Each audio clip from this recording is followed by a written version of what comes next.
There's a specific sound that a $600,000 house makes when it settles into 3 feet of toxic sludge. It's a sort of wet, structural groan, like a dying beast realizing it made a terrible mistake.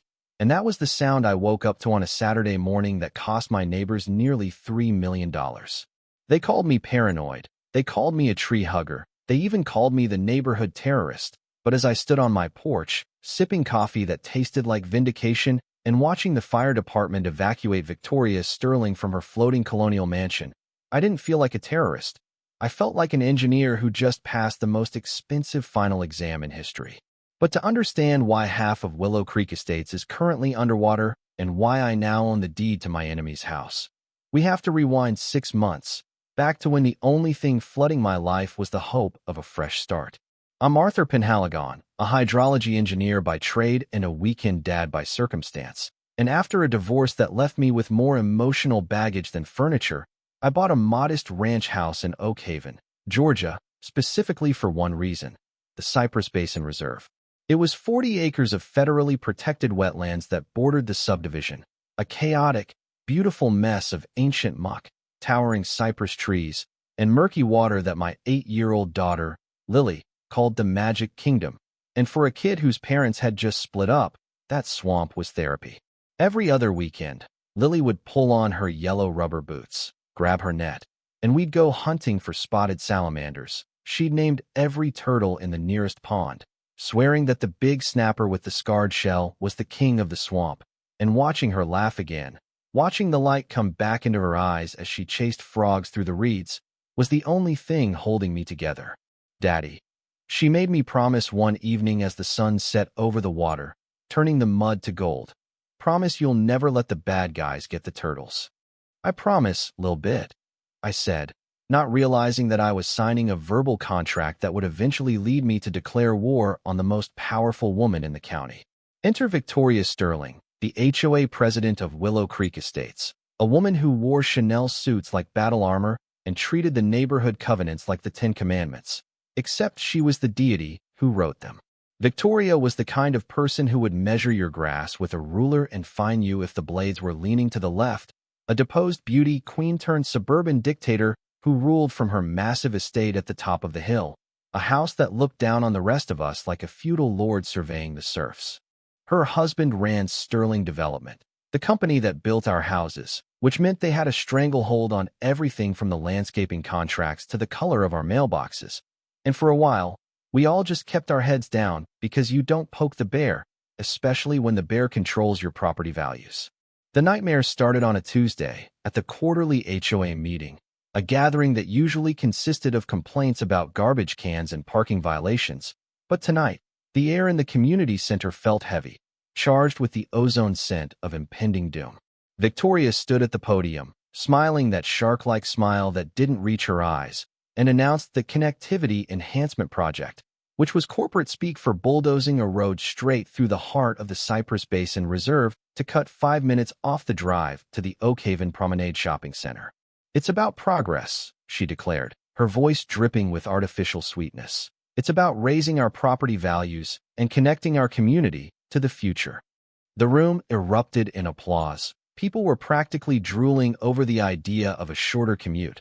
But my stomach dropped through the floor because I knew exactly where that road was going. It was going right through the breeding pools, right through the king of the swamp's living room, and right through the heart of the federally protected watershed. I raised my hand, my heart hammering against my ribs, and asked, "Have you secured the Army Corps of Engineers permits for wetland disruption? Because that's a Section 404 violation under the Clean Water Act." The room went silent, the kind of silence you get when someone farts in church, and Victoria looked at me like I was a bug she needed to scrape off her windshield. "Mr. Penhaligon," she sighed, checking her diamond watch, "we have consulted with local experts, and I assure you, this is a minor adjustment to an unused swamp. We prefer residents who focus on solutions, not bureaucratic red tape." Local experts, she said, which I later learned meant her husband's drinking buddies, not federal hydrologists. I tried to warn them. I stood up and explained that wetlands are like sponges, that if you pave over them, the water has nowhere to go but into our basements. But Victoria spun the narrative instantly. painting me as a bitter, anti-progress hermit who cared more about slimy frogs than the safety and convenience of families. "All in favor?" she asked, and the hands went up, a sea of hands voting for their own destruction. 3 days later, I was having coffee when I heard it, the low, mechanical roar of diesel engines, a sound that cuts through the morning bird's song like a chainsaw through bone. I ran to the back window and saw them, heavy excavators tearing through the tree line, smashing the ancient cypress knees, churning the delicate ecosystem into a brown slurry of death. It was a weekend. Lily was with me, and she ran out in her pajamas before I could stop her, screaming as she watched a bulldozer crush the edge of the turtle pond, burying the entrance to the hibernation dens under tons of raw earth. "Daddy, make them stop," she shrieked, her voice breaking into a sob that shattered my heart into 1,000 sharp pieces. You promised they'd be safe." I held her as she cried, watching the machines rape the land we loved, and I felt a cold, hard rage settle in my chest, a feeling that wasn't just anger, it was clarity. This wasn't a dispute anymore. This wasn't an HOA spat. This was war, and Victoria Sterling had just made the mistake of bringing a bulldozer to a physics fight. I spent the next 48 hours in a manic state, fueled by caffeine and spite, digging through county records at the Oak Haven courthouse, looking for the smoking gun, and what I found was terrifying. There were no permits, zero, zip, nada, no environmental impact study, no federal approval, just Victoria and her husband deciding they were above the law because they wanted to cash in on a construction kickback before the fiscal quarter ended. But Victoria knew I was coming for her. The retaliation began before I could even file my report. I woke up Tuesday to 3 violation notices on my windshield. One for a non-compliant bird feeder, one for unauthorized surveillance of common areas, because I was taking photos of the destruction, and one for my mailbox being visually aggressive, whatever the hell that means. She was trying to bleed me dry, trying to bury me in fines so I'd shut up or move out, using the HOA covenants as a weapon to silence dissent. She even went after Mrs. Higgins, the elderly widow next door, threatening to put a lien on her house for an improperly maintained driveway, just because Mrs. Higgins had baked me cookies and asked about the flooding risks. They were bullies, pure and simple, tearing up the earth and terrorizing grandmothers, thinking their money and their lawyers made them untouchable. But they forgot one thing. I'm an engineer, and I don't deal in opinions, I deal in data, and the data said that a massive storm system, Hurricane Delta, was brewing in the Gulf, churning toward us with the inevitability of karma. I stood in my backyard, watching the dark clouds gather on the horizon, feeling the pressure drop in the air, and I whispered to the ruined wetlands, "Just wait, help is coming." The sky turned a bruised purple over Oak Haven as the outer bands of Hurricane Delta started to whip the trees. But the real storm was happening inside the county clerk's archives, where the air smelled of dust, decaying paper, and secrets. I had been digging for 3 days, looking for something, anything, that would stop the construction before the rain hit, because my hydrological models were screaming red alerts. I had run the simulations on my laptop, inputting the new topography created by Sterling Development's illegal road, and the results were catastrophic.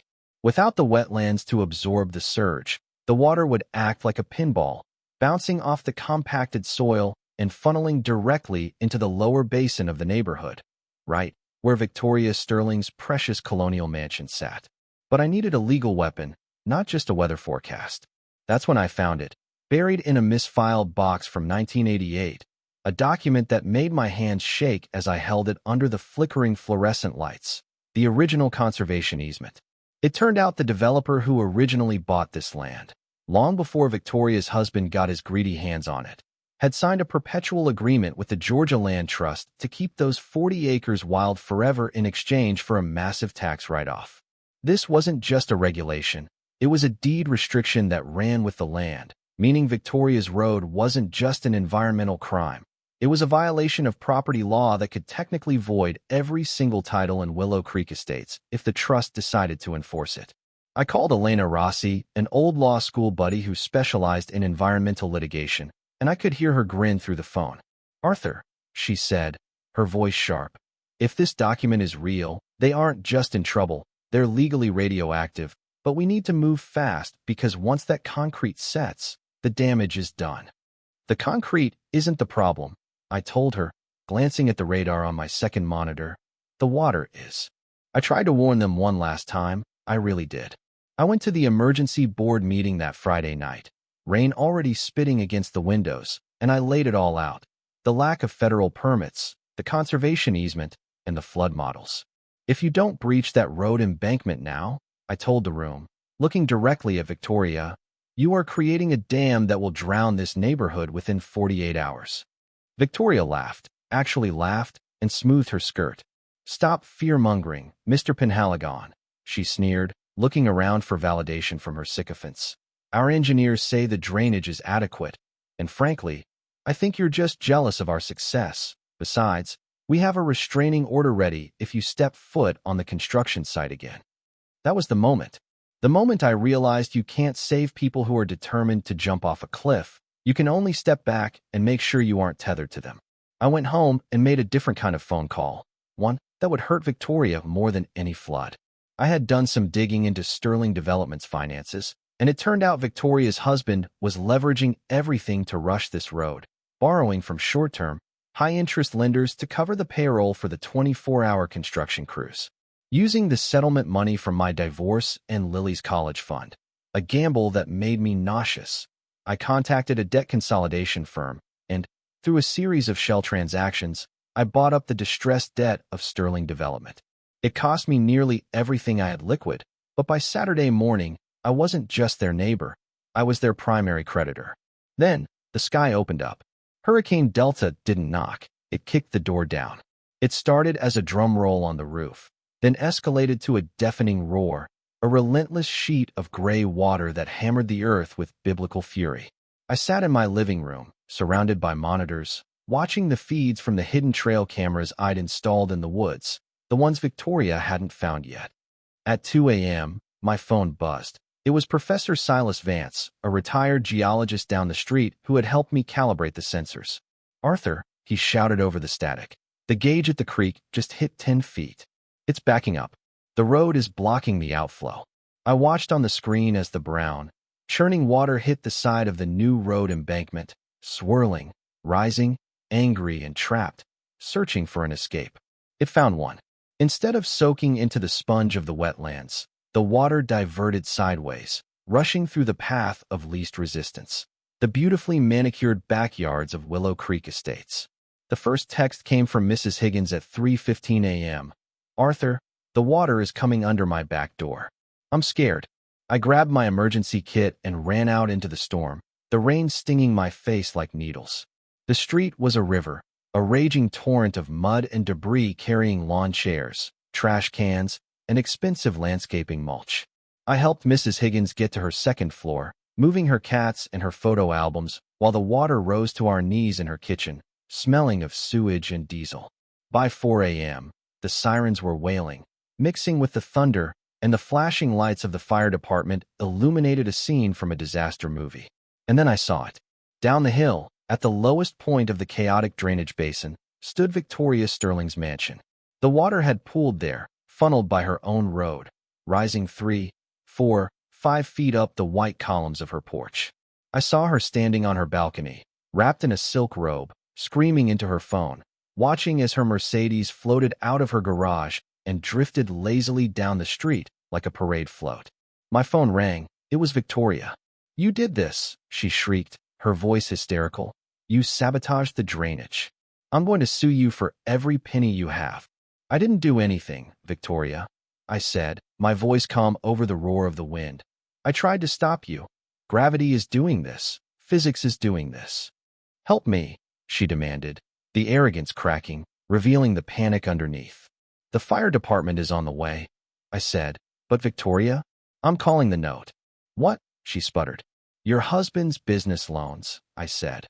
"I own them, and considering the collateral is currently underwater due to gross negligence and illegal activity, I'm foreclosing on the construction equipment and the remaining assets effective immediately."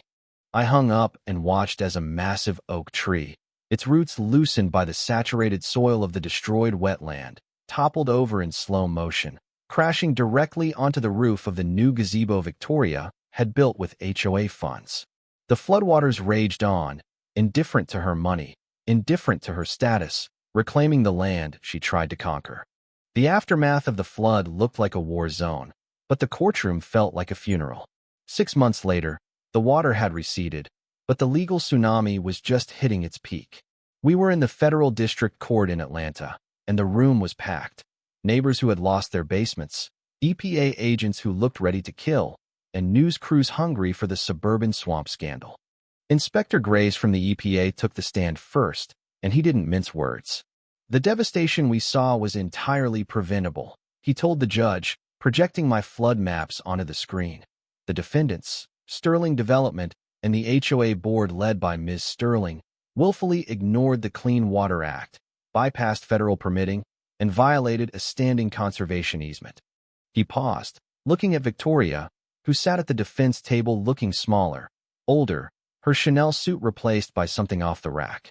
The toxicity levels in the floodwater, Inspector Graves continued, were 300% higher than safety limits because the construction crew was dumping industrial solvents directly into the storm drains to hide them before the storm. The judge, a stern woman named Justice Halloway, looked over her glasses at Victoria. "Is this true?" she asked, her voice quiet and dangerous. Victoria's lawyer tried to object, tried to claim ignorance, tried to blame the unprecedented weather event, but then Elena Rossi stood up and played the ace card. The trail cam footage I had recovered from the waterproof cloud backup. The court watched in silence as the video showed Victoria's husband directing crews to pour concrete into the salamander pools at midnight, laughing about burying the evidence. The gavel came down like a hammer of God. Victoria and her husband were hit with massive fines, federal probation, and restitution orders that wiped them out completely. Because I owned their debt and they defaulted, I exercised my rights as the creditor. I seized the construction equipment, sold it to pay for the initial cleanup, and then, in the final twist of the knife, I bought Victoria's foreclosed mansion at auction for pennies on the dollar. But I didn't move in. I walked through the empty, mold-stained halls of the house that had once looked down on us all, the house built on corruption and bullying, and I knew exactly what it needed to be. "What do you think, Lily?" I asked my daughter a year later. We were standing in what used to be Victoria's grand living room, but the marble floors were covered in tanks, terrariums, and rehabilitation enclosures. "It's perfect," Lily beamed, holding a box turtle with a cracked shell that we were nursing back to health. We turned the mansion into the Cypress Creek Wildlife Rehabilitation Center. The wetlands were restored thanks to a federal grant and the fines paid by Sterling Development. We tore up the illegal road and built a raised boardwalk that let the water flow naturally. The frogs came back, the salamanders returned to the pools, and the sound of diesel engines was replaced by the chirping of crickets and the laughter of neighborhood kids coming to learn about nature. Victoria moved 2 towns over into a rental apartment. I heard she tried to run for the garden club board, but got laughed out of the room. As for me, I'm still an engineer, still a dad. But now I'm also the guy who proved that you can fight City Hall, or at least the HOA, if you have enough data and enough spite.